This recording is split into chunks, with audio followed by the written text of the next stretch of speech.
Praise the Lord. Hallelujah. God is good all the time, and all the time, God is good. Yenyankopon oye na oye ma yen abre nyina eno nti na sa abre mi no mienu yenya kwanya se ye wa beche onyankopon ti asefo do na sem no isan se waya ma yen wabo yen ho ban amasabri mi no mienu yeda so etinkom nsi etrase na yemompaye abra ye di nyankopon asem bai otumfo nyankopon oma yeda wase oma ehye odi nkonkron animonyam sanse se yete ase a eye wadom se sabre yeda so etimi kasa eye wadom yetimi ekoba eye wadom se yetimi ekase ye ba beche wasem sa don yimu a papa na eye wadom a aproso ama woma dia ye kan nyina ne se na ase enka odin papa na mesrew se suma wasem no na emfa me so na emma asem no mra meje na djuma ese eye ewo ne maso na emfa animunya hye emawo nyankopon ti asefo no na o manso a ye betie wasem nso enso yenya eho ahotoso na yetimi atwa so aba na hyodi nkonkron animunya ewa wie bre adono nti amen. Anuanom me no ebeche nyankopon asem tietie bi na nyankopon asem a me no beche no matu de din se na wiase ebetumi anyankwa ana wiase ebetumi anyankwa ana ewo situation ayewo mu enei a coronavirus afa wiase afa yi ansa na coronavirus beba na wiase o problems bebre nanso we de akaye ahye edemu ankasa enti no emu ayedi enti yebisa se wiase ebetumi anyankwa ana enso hyede bi ewo bible mu enso hyede bi ewo bible mu a ekire yen se nyankopon ebetumi ama wiase anya enkwa ana yankinkan emfri Hazakiel etia eye aduasa enson enchichemu a eye bako ekosumiensa no enwoma odifo Hazakiel etwero ye etire a eye aduasa enson enchichemu a eye bako kosumiensa no asem no nke behu from 1 to 14 no na se bako kosidu na no nenso ebre no nti yempese ebeye tententen bebre se de ebeya yebetimi ababa mu na yehu se nyankopon ewotumi na obetumi ayede ama wiase anyankwa nti eneme enkinkan se awurade nsa ba me so na odemi free adi wo awurade honhom mo na odemi kosi bonwa kese anompe aranko aye ne mamo na oma mefa suchini hyiai na hwe na edoso pa ara bonwa no ani na hwe eho akokwase na okachire me se oni baba nompe yi benya nkwa ana na mese nyan awurade nyankopon wo na wonim amen. Anuanom yati onyankopon asem yehu se nyankopon asem ene ba odifu Hazakiel so na osi di ohu ye no ewo emu ni se enumpe a na eho akokwa ose na enumpe no edoso yi pa eniti enumpe a edoso yi no minum ye no ede ba betoto wiase ho eniti yehwe wiase a de na akokwa se enumpe a ebetumi anya nkwa na ewiase ho akokwa ewo kwan benso yehe wiase a yehu so bone na atiete se na aye wiase ma krono ekoso awudie ekoso nyankopon eso atuate ekoso gidi a yenji nyankopon ani ekoso ema ne ema eda ekoso adwamamo ekoso wo wiase mema ne mema eda ewo wiase nipa omunsuro onyankopon asem omo wo wiase omo ati nyankopon asem so atua yemfa nipa bia nya hwe ani bre sika ni bre ane de keka ho nyina ni nyinara aye wiase ma eno ne wiase ya eho akokwa na na sa wiase ya eho akokwa yi na emu bre ne mu amane entokako entwetwede wo kunsum na ne de abeka ho ayi corona virus na mi bisa se yebetime nya ho enkwa na yebetime nya ho solution ana enyankopon kwa na ere ena onim na menum ye no yebisa se Adanti na Ezekiel eka se Nyankopon nenim. Na Ezekiel eka se Nyankopon nenim sanse onim se Nyankopon ene bo nipa ono na hwe oyen. Ena onim kwan ofa so ye yen na se nnompe atutu ededa apapa na eho akokwa na ensa enompe da babi ensa ma nompe da babi etire nompe eda babi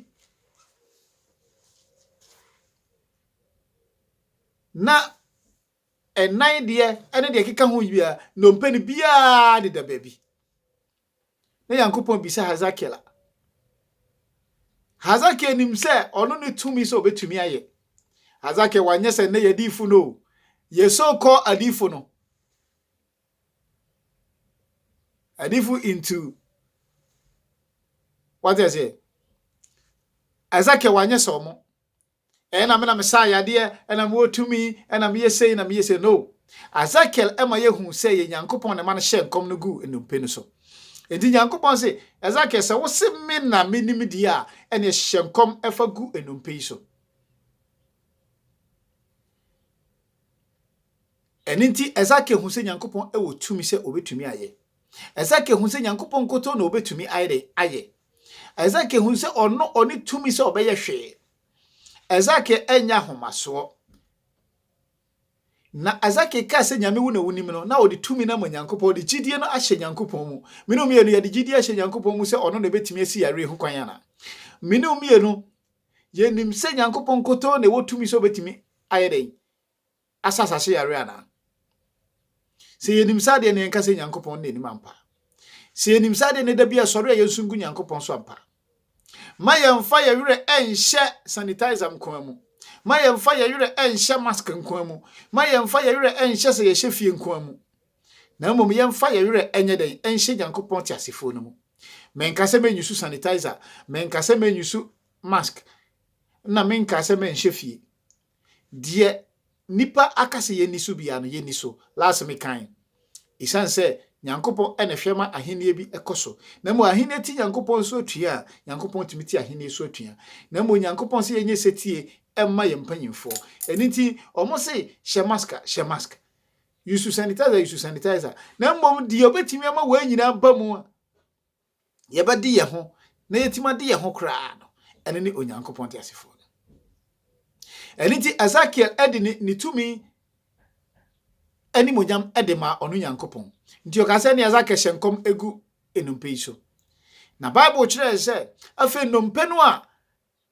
esre nompe na nan de akotua so na nsa nompe akotua ensa de so na etire nompe akotua kon de so na no so akotua emu di ye chikase yi so na afei wa mana hyenkom se entini emra meden emra mesoso enumpe no mu na entina beseso enumpe no mu afei na honam ababedura enumpe no so afei na wamana hyenkom na ahome aba enum nipadua na afei na hwe nim no na afei ababeye okrati asefo hallelujah sa nyame we na me na oye ka ne ho asemi se sasase ebetime nya nkwade a ejira sa Nyankopon we so sasase ebetime anya na ne fa hodi a ejinsa Nyankopon we so na mom esese enye se yadwin se honam mu adwene ene na yadwene wiase nyina adwene ade apesi sabre ya yeda so eti de eti ese yadwene honhom mu de ne yehu se Nyankopon ewo tumi menom ye no se yadwene honhom mu de a yebetimi ade akokoduru akase Nyankopon ayawie Nyankopon ebesa na sase yare Nyankopon beyi coronavirus afiri ho ama obi biara ade ne ho sense sabre wiase nyina obi ahu de onye nano Lazarus na oda owu amunamu wawu a opro na Yesu Kristo ekokoduru ho ne nuamo se se wo baya anka ye nuaba man ka ni se wo ha anka onwu na Yesu Kristo se de ogidie no empo wawu a oberen obenya enkwa na Bible kire yen se Nyankopon efa Kristo so Nyankopon tumi odima Kristo de ba asase so no oma Lazarus esori free awufu Enti adenti na me dasani a me no Nyankopɔn aboyen na ɔno amu abo ne din ɛwɔ yɛn so no. Se ye yare a anase yare bi ate atese wasase so a ontumi enkosa yare no ema ye obetumi ako amana bro so na mmom ese me no mi no ye gidi a Hazaki nya ye ne ye di Nyankopɔn tumi di ma no se awurade ba bia ye duru di ye hu so onkoto na obetumi aye scientist for eba ye nipa de ne ho ato scientist so from December ebesi sabre solution ema ye nipa wu a ne ye wu enkosi da ben elenti a Christopher ye nsoro ne ye mompa ye adabia wo sori abompaye wo didi na wo bompaye wo da na wo bompaye wo sentiafi so abompaye ba bia hye bia bompaye na Nyankopon ono a omre mu na omesa asase yare na omo wiase emfa ne ntomopa emfra isanso no nkuto na obetumi aye Bible kire ye ewo Romans chapter 8 verses 5 and 6 ni say de onam honam mu no odwene honam mu de na de onam honhom mu no odwene honhom mu de na honam mu adwene no ose eye owuo eko owuo mu na honhom mu adwene no eye den eko nkwagye ene asundwie mu hallelujah eninti semino me no yebetumi adwene honhom mu ade se de Hazaki adwene ya yebetumi aka kire Nyankopon se awurade besa ya sase yare sense ye digidie ene ntumi no ene animonya ne nyina no ye di ama Nyankopon ne ye de digidi ahye ne mu se ono Nyankopon de betumi aye na se ye sa Nyankopon so obeye amaye ampa Nyankopon ni tumi so kakra afa wiase ani so yi esi isua bibi efrem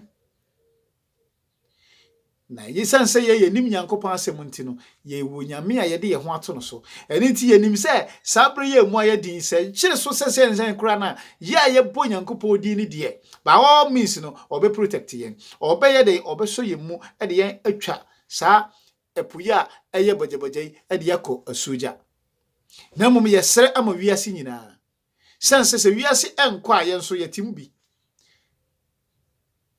wiase aye se ya ye nyina timbi yesu ye ntimpu abontin bi eni ntini ye stress Nyankopon se ono ara onsani free ni soro na omra na mfa ye bone meche ye na ohu ye mobo sade na no ma nupa na eho akokwa no etumi benya nkwa no homma asase coronavirus afa aye ne de no oma asase nso emere meje ne ho free coronavirus ho yenim se yare bebre ena wo wiase nanso we dia akoya aditwam sanse aka ne no na da yare bebre wo wiase nanso na ka ye enhye fie we dia kan ye ahye fie enti eduru bra mu odian na Kristofo ye sufre Nyankopon eduru bra mu odian ena ye sufre Nyankopon nano ni frani no ehu Yesu osi David ba humi mobo David ba humi mobo afei na Yesu Kristo ehu se ono ni frani na hu se ono go tumi bi se obetumi asa na yare yemfa yenjidie nyina nhye Nyankopon tiasefo no mu na yehu se ono nkoto na betumi asa yen yare ono nkoto na betumi yi coronavirus afiri ho na ono na osa yade ofa nipa so na wasa yade ono na oye ade a ofa nipa so na oye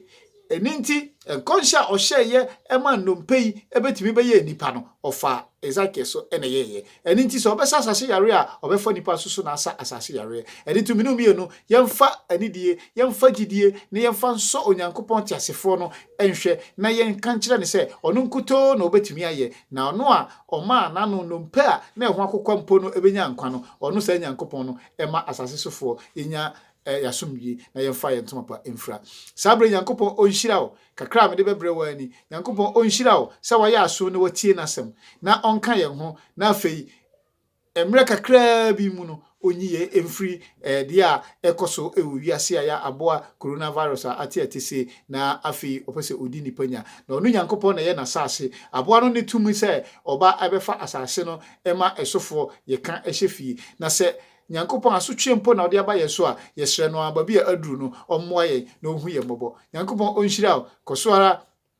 na abribiara yebeba no onso bomodin na onso tie asemi na afei se ye wode a obetumi ama wonu bi nso atie bi sɛde ɛbɛyɛ a yɛbɛtumi akɔso a na yɛayɛ den yɛno me no ahyɛ Nyankopɔn asɛm no na afei anya me no mmienu nkwampo na ɛbɛhyɛ a obi nso a saa bere ɔte fie a ɔnsum nyame no ɔno nso yɛbɛtumi adi bi ama no na ɔno nso atie bi na anya ɛho ahotoso san sɛ Nyankopɔn ɔwɔ tumi baabi a na nipa bi mu anim sɛ Nyankopɔn ɔwɔ tumi sabri yɛmɔ mpaeɛ yɛda wase hyɛ odi nkonkora ne munyam asafawurade sɛ wode wasɛm abrɛ wo mma papa ma wasɛm ntumi ɛma yɛn ɛho ahotoso ɔmɛnya emugidie na yɛmfa ɛho ntoso na yɛnya emugidie soronko a yɛbɛtumi abrɛ biara asu ɛde afrɛ wo na yɛhu sɛ wo Nyankopɔn nkoto na wobɛtumi asa wasase yare nkoto na wobɛtumi ayi coronavirus yi afiri asase so ama yɛn yɛgye wodi sɛ wotumi yɛ ade nyinaa na kristofo nyinaa deɛ ho yɛhyɛ wo nsa sɛ ɛbrɛ a wogu so na wo sa wasase yade no emma ye ne abusua yesafo ma wona eka wana aka ye nyinara no emma obi ho emma asem bi na ye de woye yie ene waseda ama wo ebra coronavirus yi eba betwam akono o ma ye beto nwom na ye besepe ye ho ayi udi nkonkran ye akase wunyame na waye ye da wasese watie ye na wo beye wo Yesu Kristo de munti amen.